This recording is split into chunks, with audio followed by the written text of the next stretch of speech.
Hello everyone, my name is Mike and this is Matrix to Paradise. Thank you for watching my videos. I am here in a place called Corinne, Utah. I just got done driving from California with a load that went to the local Walmart distribution center out here in Corinne. And Corinne is a little town just north and just north and a little bit west of Salt Lake City. So I'm here in Utah. Another little tidbit about Corinne. Corinne is this site, I don't know if anybody knows this history, but back in the days, in the early days when they were, back in the 1800s when they were running railroads and they were trying to connect the West Coast with the East Coast by railroad, they actually did it here. They built, they connected the two, one coming from, a line coming from California and the other one here in Utah going east. And they connected the railroad here. So then you had a continuous railroad going all the way across the country. And they had a ceremony right over here in Corinne, and they put the last spike in to put the into the railroad tie to put the railroad, the metal part of the railroad. I can't remember can't remember the name of it now. But anyway, they put the last spike in right there, and it was a gold spike, and it was I'm not sure exactly what year it was. It was in the 1880s, I believe it was 1870s, 1880s, somewhere in there. Definitely after the Civil War. But that was the last ceremonial hookup, the last spike driven for that railroad line, that track. And they had a big ceremony in the 1800s there, and it's, like a historical site over there now. I haven't gotten to go over there and see it because you can't drive a 53-foot trailer down through there. But I'd love to one of these days. Anyway, so that's the big history with Corinne. It was where they finally linked up the railroads to go across the country. So anyway, so I dropped off that load to the Walmart distribution center here in Corinne.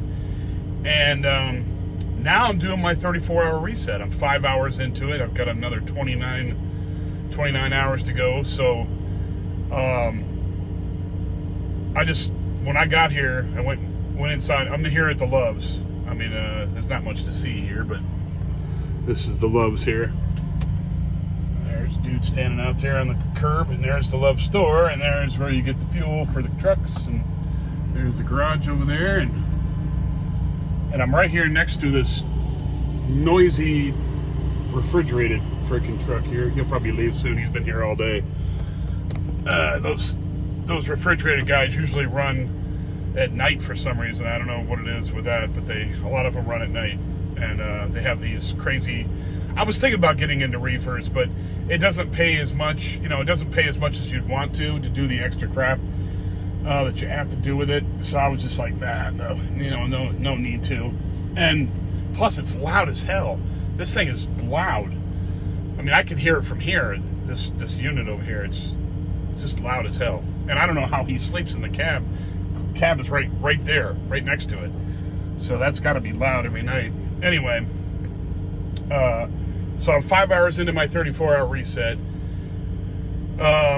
So right now, local time, it's 6:40. So 24 hours will be 1 o'clock in the afternoon tomorrow afternoon, and then 10 hours after that, it'll be about 11 o'clock somewhere, right in that area, 11:40, or 11, whatever. I'm not going to leave at 11:40. I don't have to. Tomorrow is the 20th, and I'm going to show up to the place I'm going to get my next load to go to Mesa, Arizona. I'm taking a load of flour, I believe, to a bread maker in Mesa. So I'm taking flour down there. Anyway, I don't have to be there until 8 o'clock in the morning on the 21st. So today's being the 19th, I'll get my 34-hour reset in, and even though it's going to end up being over with, you know, and I'll have all my time back tomorrow night, I'm not going to leave tomorrow night because I can't pick up my new load until the next morning. So that's what'll happen. I'll take off the next morning and I'll drive to, it's 719 miles, I believe. I'll tell you right now, 720 miles.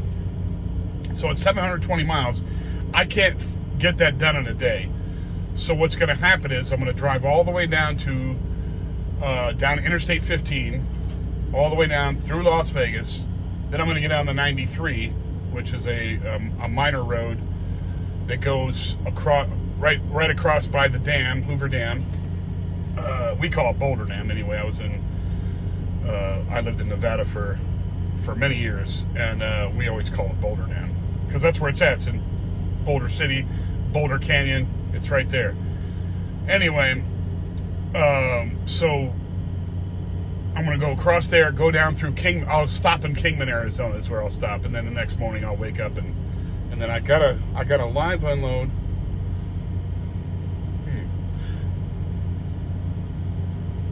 At 07 in the morning. So I might have to make a quick turnaround there. From Kingman to Phoenix, it's only about 2+ hours. So I just get up early in the morning on the 21st or the 23rd because I have to deliver I have a live unload on the 23rd at 7 o'clock in the morning in Mesa at the bread company. So it's 2.5 hours it's roughly 2.5 hours from Kingman down there. So I'll just get up early, you know, get up at 4 o'clock in the morning and drive down there, which is not a big deal because that's usually my time anyway. I'm up at 4 o'clock in the morning all the time. And today I just took a nap. Whew. Man, I woke up this morning and took off early this morning, probably about, I don't know, it wasn't that early, but it was quite early, about 5 o'clock in the morning. And I drove from a place called Fillmore, Utah, which is about halfway between St. George, Utah, which is all the way at the southwest end of Utah, and Salt Lake. And so I stayed out there. It's off of Interstate 15 right there. Stayed at the Loves out there overnight, and then I drove all the way up here. I don't know why, but I just went and got something to eat. And I knew that I was not going to be working for the rest of the day. So I got tired. It was like, I don't know, 12:30,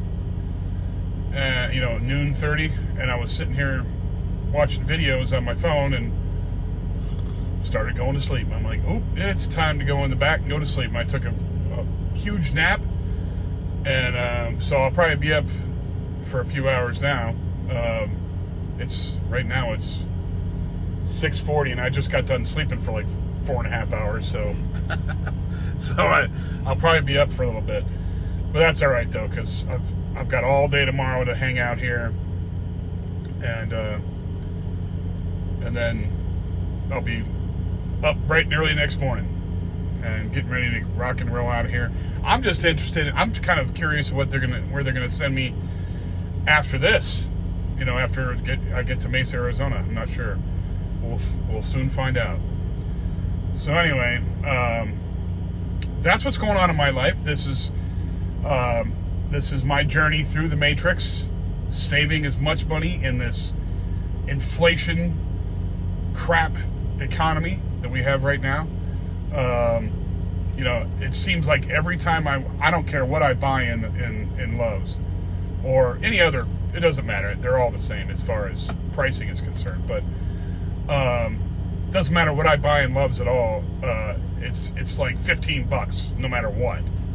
If I buy, a couple of corn dogs, a a little plastic cup of fruit, because they sell these plastic cups with 2 for $6.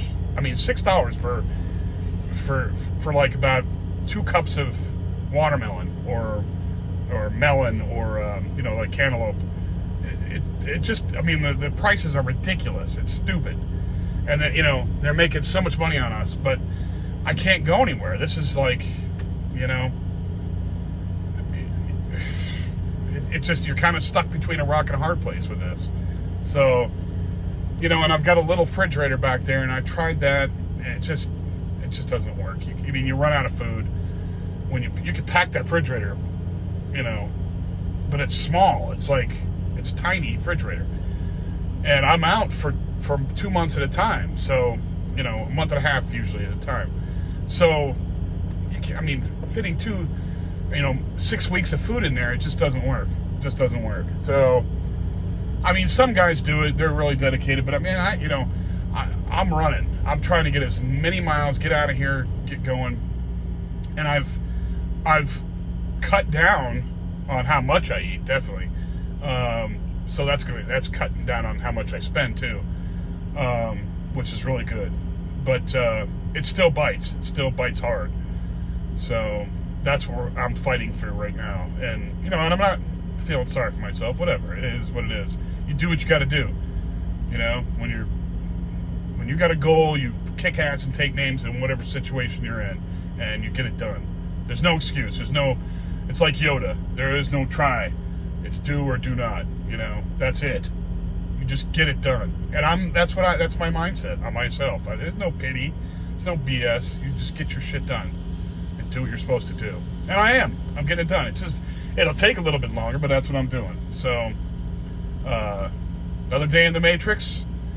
And you know, another thing too is you kind of have to, oh, this guy's taking off, going somewhere without his trailer.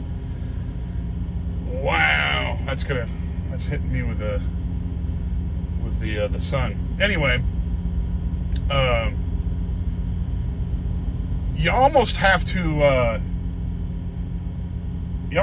embrace, you know, the crappy parts of where you're trying. You know, you're trying to get somewhere. You almost have to embrace the journey. You do. You have to embrace the journey. And I remember Tom Brady talking about that.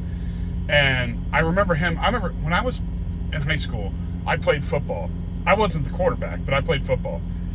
And man, practices were a pain. I liked playing the game better than practice.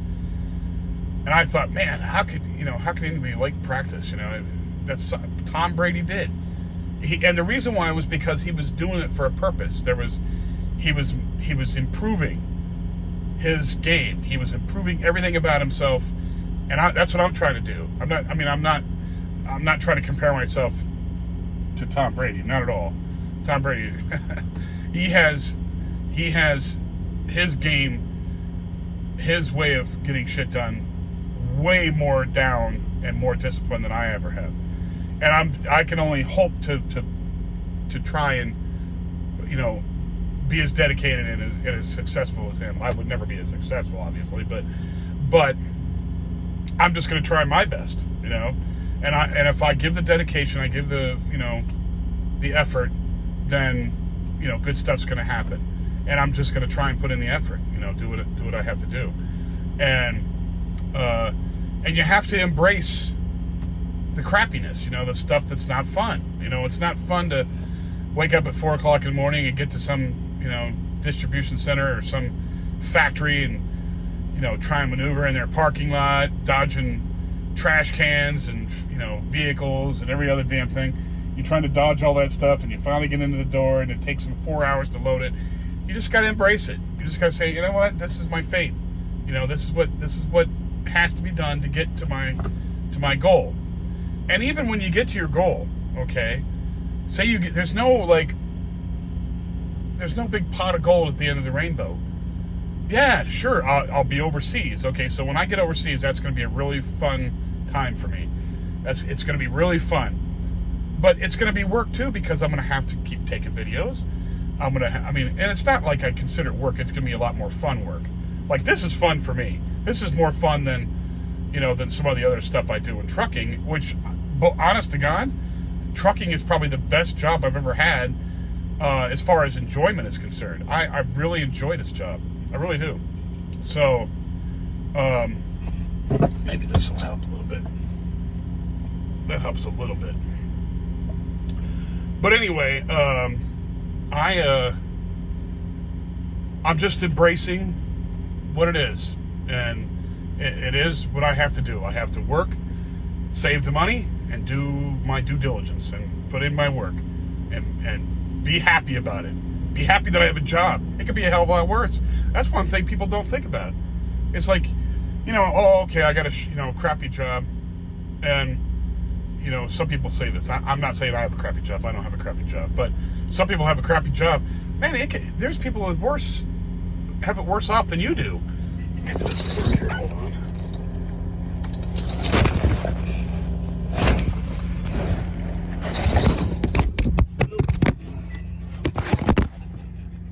Hold on.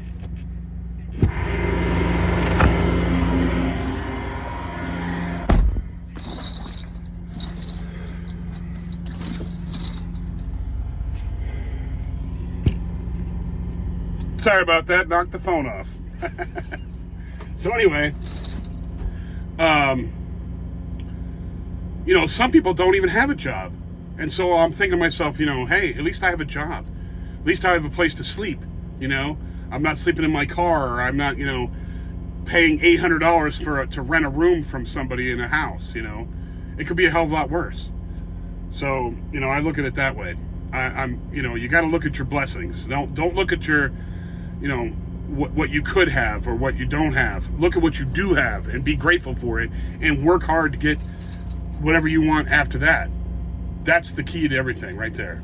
That is the key. Work on improving your life and getting where you want to be in life. And sometimes you have to embrace the sucky parts of it. And you do. Embrace the journey. Because the journey is your life. Never waste life on, you don't want to waste your life being sad and pissed off or unsatisfied, At least you're working, if you're working on a purpose, at least you're working towards something. That's the key. That's the key to keeping yourself happy, is working towards something to make you happier, The happiness in the now comes with, hey, I am actually working to make myself happy. And there's times when I'm pissed off, somebody cuts me off or tries to brake check me or something, and I'm on the road with a 80,000 pound truck, with a load, nearly 50,000 pounds of load in the back with a 30,000 pounds of truck, and it doesn't stop on a dime, and some idiot is freaking brake checking me, with a death wish. Yeah, I get annoyed with that. But you know what? Let it go. Let the stupid crap go. Unless you hit him and knock him over a cliff, which would happen. Anybody in a four-wheeler car wants to play chicken with a semi-tractor trailer is the stupidest person on the planet. Because if we were to hit them, it's not us that's going to move. Trust me, it's them. And if you've ever seen any video of accidents with trucks, it's not pretty. Not pretty at all. Anyway, so, besides that, so I'm happy. So I'm happy that I'm working, and I'm happy that I'm in my new Western Regional thing now. So I kind of improved my situation a little bit, and things are going good. Things are going really good, and I'm plugging away. This is part of the journey going towards leaving to go overseas, and I'm very happy. Anyway, that's all I got for you guys now. I'm just going to do my 34-hour reset, sit here, hang out, watch some videos, who knows. And I'll be taking off on the 23rd, which is going to be Wednesday morning, and I'll head down to Mesa, Arizona Wednesday morning, and I will probably talk to you guys from Kingman, because I'll be doing a video on Wednesday. Anyhow, thanks for watching my videos. If you like the video, please hit the like. Subscribe, please, because it really helps out. And share the video with anybody who would like this kind of content, who wants to follow me on my journey. Anything about trucking, about travel, about moving overseas. Any of that stuff is really, what I'm all about. So anyway, thanks again, and I will come back with more on Wednesday. Thank you so much. Bye now.